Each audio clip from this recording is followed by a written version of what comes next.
दोस्तों, बीजेपी किस कदर चुनाव से डरी हुई है ये तो हमने पहले ही आपको बताया था। सोचिए, वैसे तो 4 राज्यों में विधानसभा चुनाव की तारीखों का ऐलान होना चाहिए था।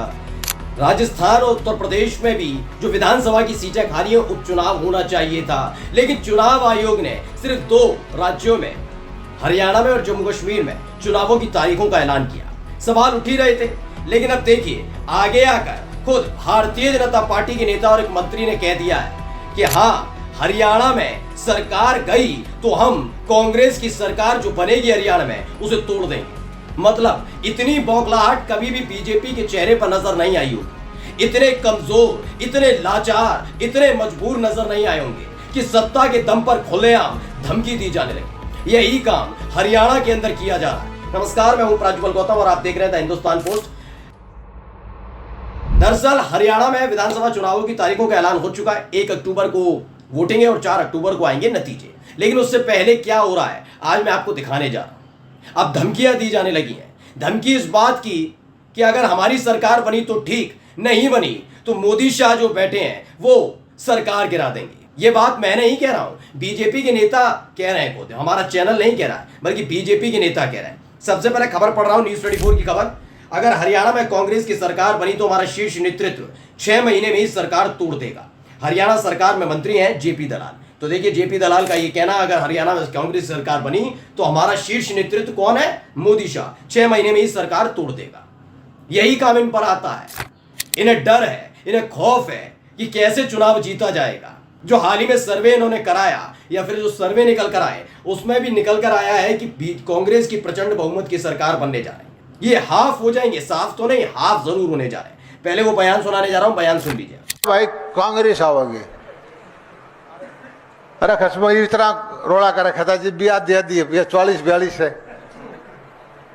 अरे मैं तो बूढ़े थे बूढ़े जाए ऐसी भगवान रूस गया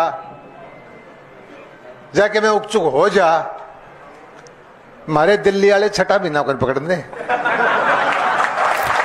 तो देखिए, अब इस खबर को छापा भी है अमर उजाला ने, और क्या लिखा है जरा पढ़कर बताता हूं। अमर उजाला ने लिखा है कि विवादों में घिरे मंत्री जेपी दलाल बोले कांग्रेस सरकार आ गई तो दिल्ली वाले 6 महीने कौन यूं पकड़ दें। मतलब पूरा लिखा है कि हरियाणा के मंत्री जेपी दलाल, चूंकि हरियाणा के तो हरियाणा में बोला इन्होंने, हरियाणा के मंत्री जेपी दलाल ने कहा कि लोग कह रहे हैं कि कांग्रेस आवेगी। मैं कहता हूं, अगर भगवान नाराज हो गया, अगर भूमंडली बन भी गई तो मारे दिल्ली वाले 6 महीने नहीं पकड़न देंगे, यानी 6 महीने के भीतर ही सरकार को गिरा दिया जाएगा। सोचिए, धमकी खुल्लम खुल्ला कोई और नहीं, संवैधानिक पद पर बैठे हुए मंत्री देने लगते हैं। इतनी बौखलाहट कभी देखी?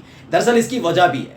दरअसल हरियाणा और पंजाब में हालत क्या हुई थी कि लोकसभा चुनावों में इन्होंने हर तरह का प्रयास कर लिया था, बहुत सारी चीजें करी। आपने मोदी जी को तो देखा ही है, जहां जाते हैं वैसे ही रूप रंग दिखाते हैं और रिश्ता जोड़ लेते हैं। पंजाब के साथ कर रहे थे, लेकिन पंजाब में उनके ये प्रत्याशियों को खदेड़ दिया। हरियाणा में भी हालात यही रहे। लोकसभा चुनाव से ठीक पहले जो किसान आंदोलन हुआ, उस किसान आंदोलन ने क्या किया? 2 चीजें हैं इस वक्त जो फैक्टर चल रहा है हरियाणा में, 2 थे। पहले लोकसभा चुनाव से ठीक पहले किसान आंदोलन, पंजाब बॉर्डर पर किसानों को रोका जाता। हरियाणा में बीजेपी की सरकार, मनोहर लाल खट्टर मुख्यमंत्री, आदेश दिया जाता है पुलिस वालों को कि गांव-गांव जाकर ऐलान कर दो कि अगर किसानों का किसी ने भी साथ दिया तो उनके ट्रैक्टर, वाहन जितने वो जब्त किए जाएंगे, उनका पासपोर्ट रद्द कर दिया जाएगा और सख्त कार्रवाई की जाएगी। लेकिन बाद में जब एक रिपोर्ट आई तो पता लगा कि इसने तो उल्टा इफेक्ट कर दिया। तो क्या किया जाए? तो नायाब सिंह सैनी को मुख्यमंत्री बना दिया। लेकिन चेहरे बदलने से कुछ नहीं हुआ। सबको पता है कि बीजेपी की रणनीति क्या है। यह फैसला मनोहर लाल खट्टर ने अकेले नहीं लिया था, यह फैसला लिया था मोदी शाह ने बैठकर कि कैसे इन लोगों को डराना धमकाना है। और यही एक वजह है कि लोकसभा चुनावों में बेड़ा गर्क हो गया। सिर्फ 5 सीटों पर जीते, लेकिन जिन 5 सीटों पर नहीं जीते वहां पर इनके प्रत्याशियों को खदेड़ा गया था, कूटा गया था। अशोक तंवर तो जीता जागता उदाहरण है कि कैसे खदेड़े जा रहे थे, बस प्रचार करने निकलते ही थे तभी पकड़ लिए जाते थे। और अब देखिए, इसी वजह से इनको ये कहना पड़ रहा है। क्या है? हरियाणा के वित्त मंत्री जेपी दलाल ने सिवानी मंडी के अग्रसेन भवन में आयोजित कार्यकर्ता सम्मेलन में कहा कि अगर कांग्रेस की सरकार बन भी गई तो हमारी दिल्ली वाले 6 महीने से ज्यादा अधिक नहीं चलने देंगे। मंत्री का भाषण, ये वीडियो क्लिप सोशल मीडिया पर वायरल हो रहा है। लोग मंत्री जेपी दलाल के इस बयान पर सवाल खड़े कर रहे हैं। सवाल क्यों खड़े कर रहे हो भाई? ये तो उनकी नीति रीति रही है। दरअसल इनके साथ क्या हुआ कि एक तो बैसाखी वाली सरकार चला रहे थे 2019 के बाद से। उसके बाद जेजेपी जो दुष्यंत चौटाला की पार्टी है उसका बेड़ा गर्क हुआ। सिर्फ एक भी सांसद उनका चुनकर नहीं आया। ऐसे में उन्होंने फैसला लिया कि ये सारा का सारा खेल बीजेपी के साथ जाने की वजह से हुआ। साफ साफ ऐलान किया दुष्यंत चौटाला ने कि किसी भी कीमत पर वो बीजेपी के साथ नहीं जाएंगे। यानी बीजेपी बिल्कुल अकेली पड़ती नजर आई। कई कोशिश की गई कि इनेलो आ जाए, कोई और दूसरी पार्टी आ जाए, लेकिन नहीं, गोपाल कांडा की पार्टी आई, उसका भी वर्चस्व एक सीट तक सिमटा हुआ है, ज्यादा उनकी सीटों का वर्चस्व नहीं है। अब एक सीट पर चुनाव जीतेंगे सिर्फ इनका सहयोगी, बाकी सीटों पर अकेले इनको अपने दम पर चुनाव लड़ना भी होगा और जीतने के लिए छटपटाना होगा। लेकिन हालत यह है कि इनके अभी हाल ही में मंत्री थे राव नरवीर सिंह, उन्होंने भी ऐलान किया था, उन्होंने कहा था कि भाई दक्षिणी जो हरियाणा है वहां से बीजेपी का सुपड़ा साफ होने जा रहा है। ये कांग्रेस ने नहीं कहा, किसी और दल ने नहीं कहा, बल्कि ये राव नरवीर सिंह जो मंत्री रह चुके हैं उन्होंने साफ साफ कह दिया भैया सुपड़ा साफ हो रहा है दक्षिण हरियाणा में। दक्षिण की जो सीटें हैं, जो दिल्ली से सटी और उत्तर प्रदेश से सटी सीटें हैं, वहां बीजेपी का खाता ही खुल जाए बहुत बड़ी बात है। यह ऐलान किया है उनके ही अपने एक पूर्व मंत्री ने, और अब देखिए इन्होंने आगे आकर छटपटाहट में क्या बयान दे दिया। मंत्री जेपी दलाल 25 अगस्त की सीएम की लोहेरू रैली के लिए न्योता देने के लिए शिवानी मंडी अग्रसेन भवन पहुंचे थे। यहाँ उन्होंने कहा कि उम्मीद थी कि आचार संहिता 25 के बाद आएगी, लेकिन ये थोड़ी पहले आ गई। थोड़े बहुत बालक बहला रखे हैं, लोग कह रहे हैं कांग्रेस आवेगी। मैं कहता हूं कि अगर भगवान नाराज हो गया, अगर भूमंडली बन भी गई, तो हमारे दिल्ली वाले 6 महीने नहीं पकड़न देंगे, यानी 6 महीने के भीतर सरकार को गिरा दिया जाएगा। इनका बेड़ागर्क इसीलिए हुआ, ये अभी तक समझ नहीं पाए। महाराष्ट्र में हालत खराब क्यों हुई? क्योंकि बनी बनाई सरकार को गिराकर खुद सरकार में आ जाना, ये इनके लिए उल्टा कर गया खेल, यानी पूरा का पूरा दाव उल्टा पड़ गया।